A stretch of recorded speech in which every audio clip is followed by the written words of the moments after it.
Hello, I'm Greg Sutton, Chief Academic Officer for Hardin County Schools. I want to thank you all for joining us here today for our third installment of Impacting Learning, Empowering Students. All right, here we go.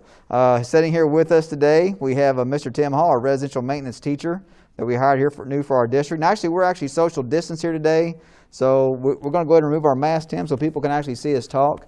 So Tim, thanks for being here today. I want to talk about this third installment. Some of you have already seen our interviews with Miss Brandy New, our new Director of Innovation.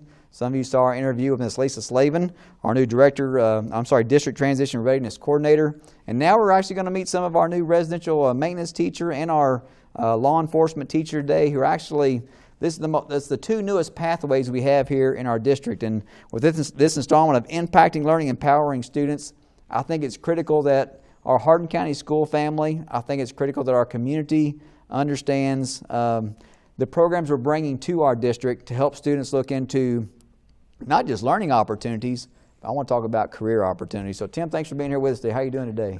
Wonderful, wonderful. Enjoy being here. Appreciate the opportunity. Well, we hired Tim out of Todd County, and I'm going to steal a little bit of his thunder. I think he started about 3 different programs, and he's going to mention that here in a minute. But Tim, I'm just going to start and let you talk to us about your educational background, your teaching experiences in other school districts, and how it started out here for you in Hardin County. So give us a little feedback here. I'm a graduate of Western Kentucky University, and I also took classes at Eastern Kentucky University to become an OSHA, authorized OSHA trainer. And I hold a electrical contractor's license and a master electrician's license, and so I started out here in Hardin County. It's been an awesome start. I mean, we got some awesome kids, and it's just I really enjoyed the community that's here. But throughout the state, we started these different programs, but we're not just trying to teach them a trade. We're trying to get them employer ready, and we're beginning to do things something called Be the Change, where we work on their attitude, their work ethic, their soft skills, and just getting them ready for the workforce and teach them a trade as we do it. So what are some of the trades that they might be able to focus on if they join this residential maintenance program? So we hit a variety of different trades. We don't just focus on one. So they'll actually be doing some construction work, and they'll be doing some electrical, some plumbing, touching on a little bit of heating and air, HVAC. And so we're trying to find what sparks their interest, what they enjoy doing. And when we find out what they enjoy doing, then we really focus in on, and we can then set them up with a contractor that can actually employ them later on and help them co-op and so forth throughout the program. Gotcha. So what type of, I'm going to jump around here a little bit, what type of industry certifications can they get by coming into your course in residential maintenance? So we offer something, it's called NCCER, and it's the National Center for Construction Research and Education. And they'll actually get an electrical certification through that. And that's taught throughout the state of Kentucky at all the area technology centers. But what's so awesome about Hardin County is we started something new this year, and that's the Home Builders Institute. That's to get a certification from them, and this is going to be the first one in the state of Kentucky. So Hardin County actually applied for this and brought it here, and so our kids are going to be getting that certification. They'll also be getting something called an OSHA 10 card. So it's 10 hours of safety training.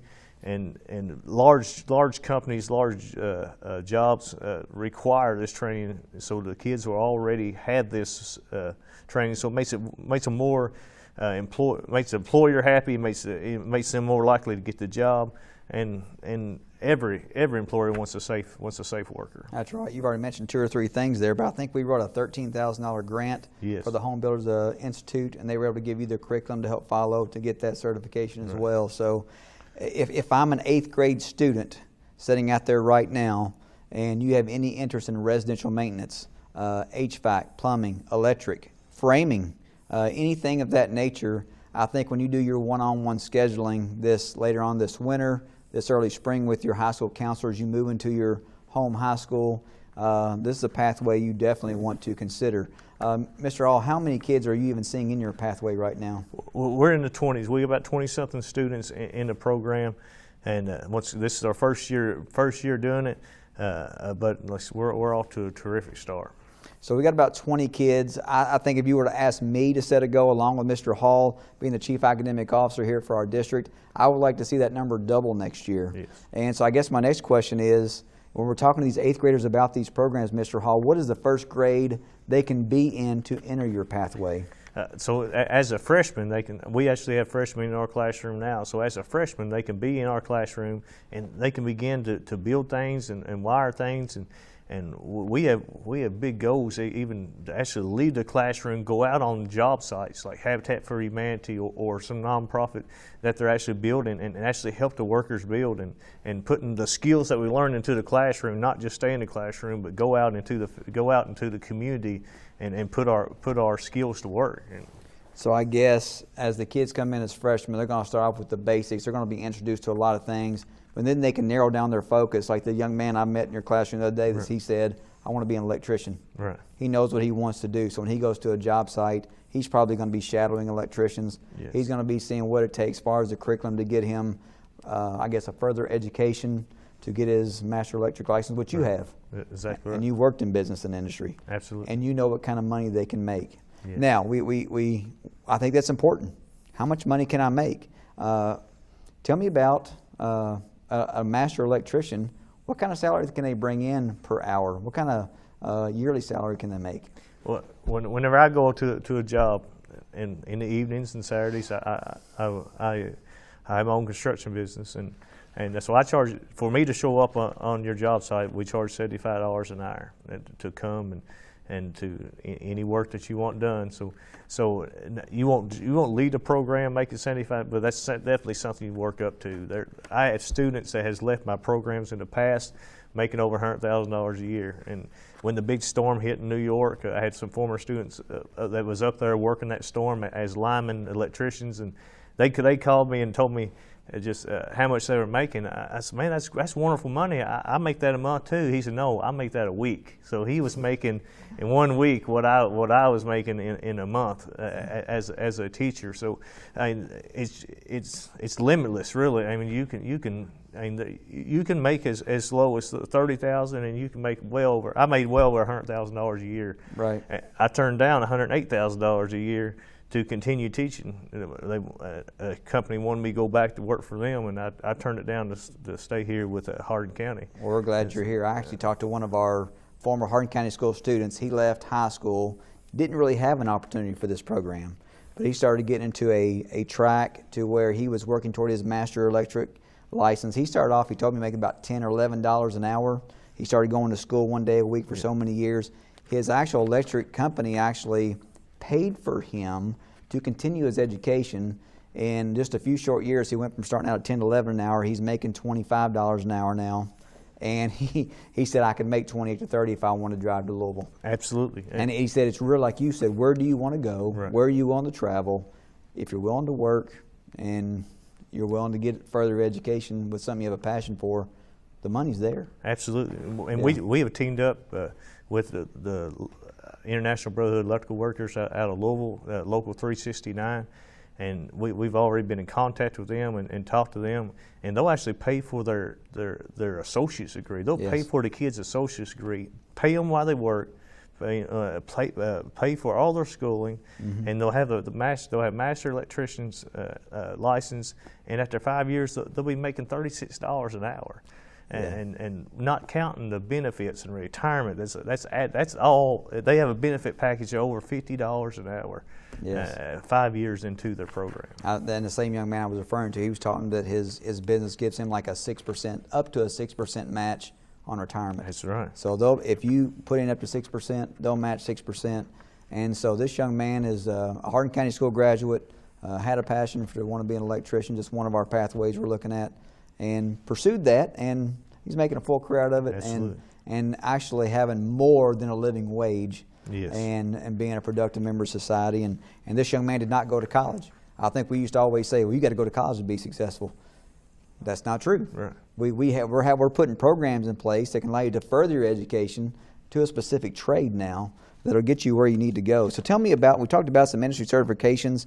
What about dual credit? Could dual credit be an opportunity for this, for those that want to pursue? Absolutely, absolutely. We're teaming up with the E-Town Community College, So dual credit will is definitely an option, definitely an avenue that we're pursuing, and not only just dual credit, but also companies through these certifications that we was talking about. Electrical contractors, for example, the same curriculum we're teaching, it's the same curriculum they teach their guys out on the field. Really? So when a student takes our program, they actually get a year ahead before they even go out on the job to work for employers. They're already a year ahead of the schedule. So they actually get advanced to year 2. The first day they start on the job, instead of going a year, right, they're actually a year ahead. So there's huge benefits to joining this program. Yes, we're getting them jump started.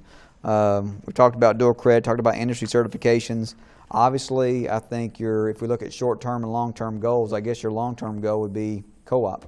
Oh, absolutely. I'm guessing. Do you have any other thoughts toward your long-term or short-term goals? Yeah, a short-term. I want to find the kids' niche, I guess what you would call it. Something. I took an electricity program. None of my family is electricians. I just took it just to take it and then I fell in love with it, and it literally changed my life. I enjoy doing it. And I'm a hands-on person, so if you learn better by being hands-on, this is definitely the program going to. And so I enjoyed it. And my electrical teacher was a mentor to me, and he helped me get into the union that we was talking about, and it really advanced my career. So my short-term goal is find what you're good at. Let's find what you like doing, and when you like doing something and you enjoy doing it, it's not work. So a lot of people, when I retire, I'm going to do what I want. Well, I'm 38 years old, so you can go ahead and call me retired, I guess, because I enjoy.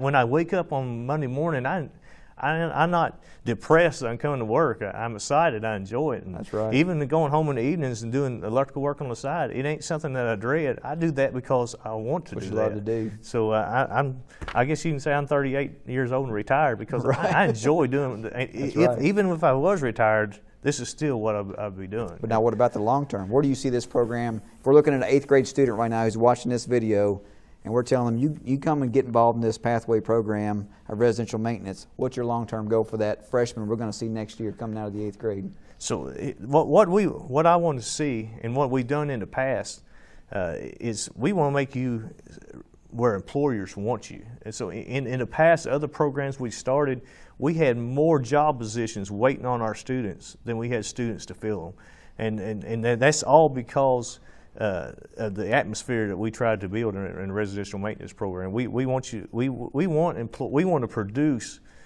students that employers want.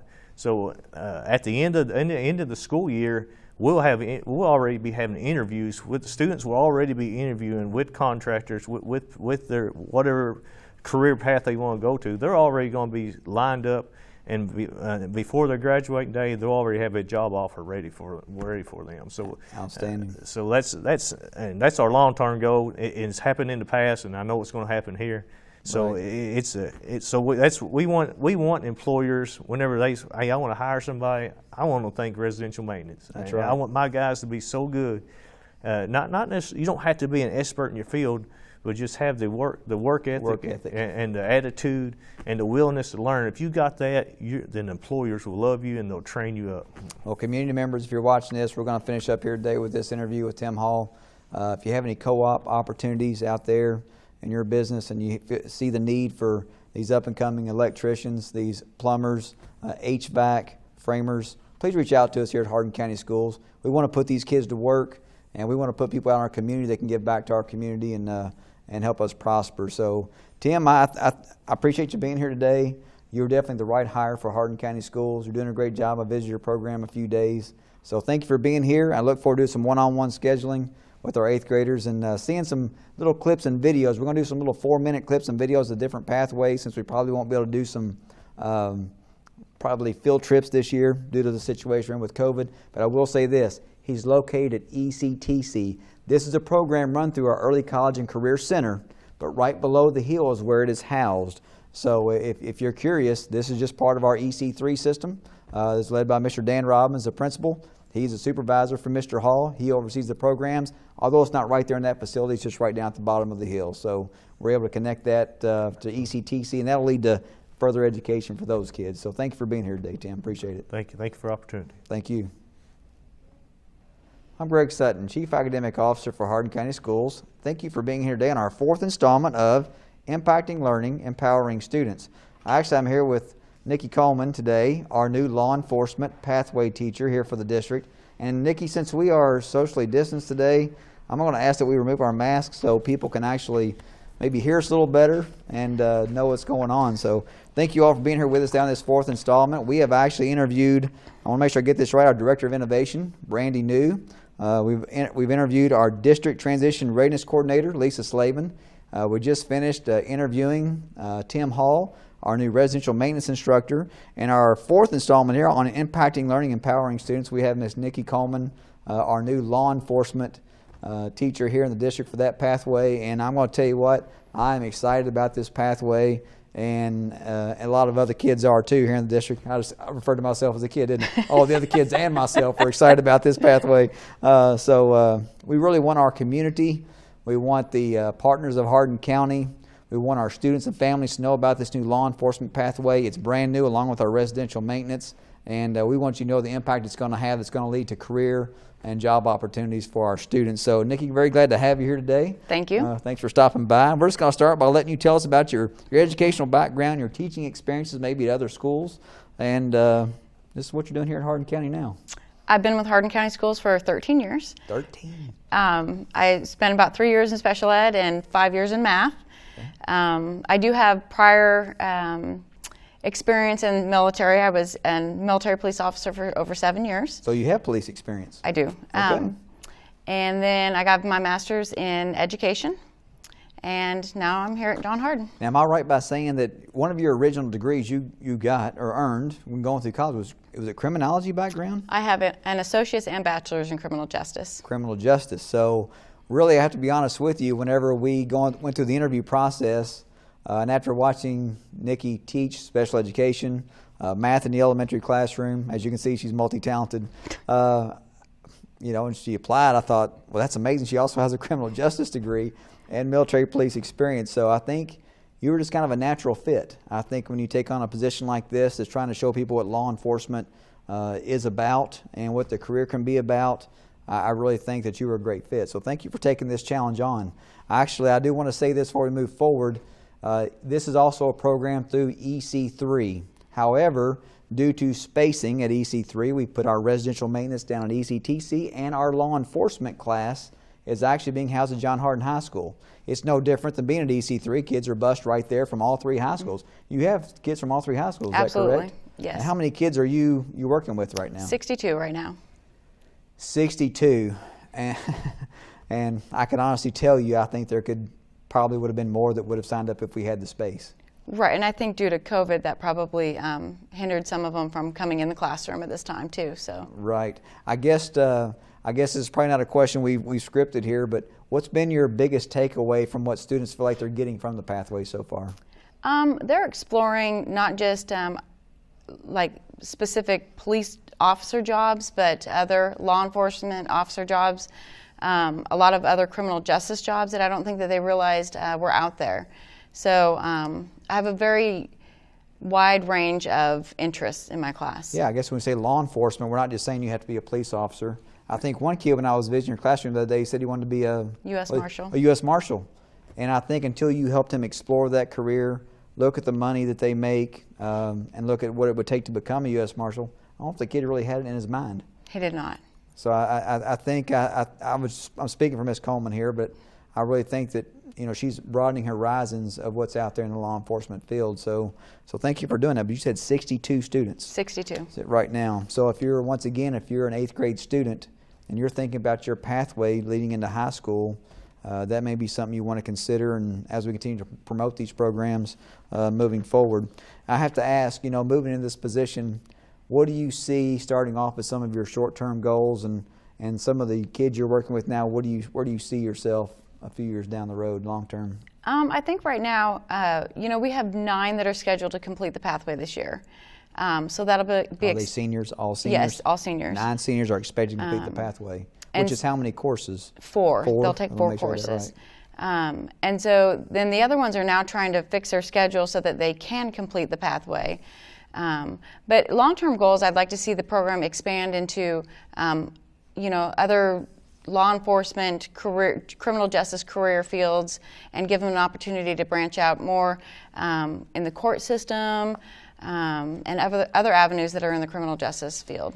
Now, what about, let's talk about industry certification. Anytime we talk about putting a kid in a pathway, being college or career ready, when we talk about career ready, there's normally an industry certification, there's normally something with dual credit, there's something they can earn that's going to further their education, or have something they can take out there in the field with them and say, I'm certified in this. I've got this certification that I got from this pathway. What are some of the things you're working with? We're going to do a NOCTI as work ready certification at the end. We are looking into partnering with ECTC as well for dual credit in the future. Am I right by saying they have a program? They do have a program. We've been in contact with them. It's the whole COVID has hindered that process right now. So I guess my question to you would be, for the 8th graders out here listening and the other kids who may consider law enforcement in the future, if they get dual credit, what education would they need beyond high school to move into some of these law enforcement careers? Are they more 2-year or 4-year programs? Generally, the basic law enforcement criteria is that they have to be 21 years old. Okay. So for a lot of them, they can continue their college, get their associates. They'll, already have some of those credits taken care of if we go dual credit. Then when they get around the close to 21-year mark, then they can start their application for the academy. With some college under their belt, they're going to be, looked at a little bit differently than those without. I got you. So the dual credit is going to play a huge role that you actually help them complete at the high school level, because it will help if they transfer right into ECTC, right here into Correct. our community college, and they have credits toward, could be criminology or something like that. I'm assuming. That's great. That's guiding right through that. What about community partners? What's that looking like for you right now? Well, we've already had Radcliffe Police Department in talking to the students, kind of giving them an overview of their job. We've reached out to many other law enforcement agencies. We're just kind of waiting for the right time to have them in the class, because right now they'll have to come 2 days to meet with all of our students. So, LMPD, the DEA, state troopers, detectives, FBI, they're all going to come in and meet with our students. Also spoke with the 911 call center. They're going to allow us to come on a field trip once we're allowed to, so that people can see what that's like and maybe go that route with their career. Right. That's a huge part of what they would deal with in the law enforcement industry. I have to ask this now. This is always an important question. Same thing I would ask, Tim. If an 8th grader looks at this pathway, when they look at their one-on-one scheduling here in the spring, and they're moving into a high school, and they say, well, I really want to be a part of that law enforcement pathway. You said you had 9 seniors this year that are going to complete that pathway, and they just started this year. What is your thought process on how young they need to be to jump in this pathway? Are you accepting freshmen Well, in the I have pathway?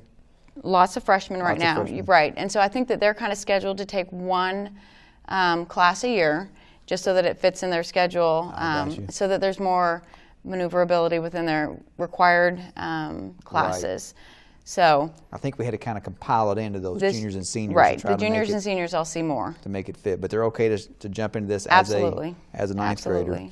Absolutely. Just I guess overall, just maybe what are some suggestions you have to help us promote this program? Anything you thought about to really jumpstart, to get people? Because really, this program has kind of sold itself. Now, I want to be honest. When we started this pathway, I didn't necessarily see that immediate interest, but we were almost turning people away. Right. So I would say it's almost promoting itself, which is a great thing.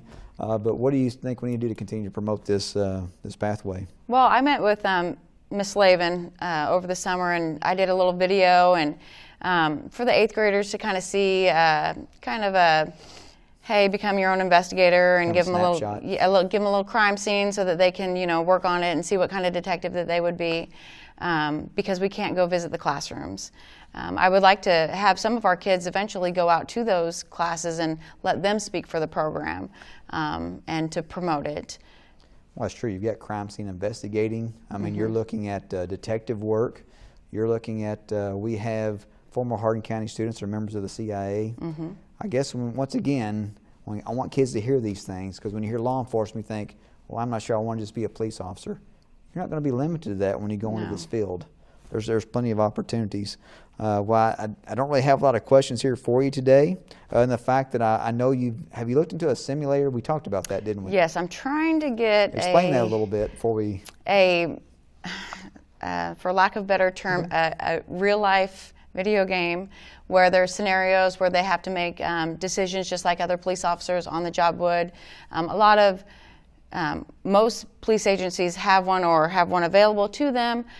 They give scenarios on whether it be a traffic stop or stopping a pedestrian or going to a domestic violence or robberies, you name it, and they have to react as if they were in that situation. Right. I think if we put kids in real life situations, they're going to get more out of the class, and they're going to take more of that with them. Is there one last question here, and we're going to let you go. Any one lesson that you've done so far in the first month of school that really, other than maybe career exploration, anything that really just hit home with the kids? Anything that you can think of? That's kind of putting you on the spot there. Well, we've really talked a lot about current events and applying actually the knowledge of the law versus our opinions and our emotions. And so taking those factors out when we are in this field, because that's what we have to look at. And, they're kind of viewing things a little bit differently. So they're really having the aha moments. Which you mentioned what the law is.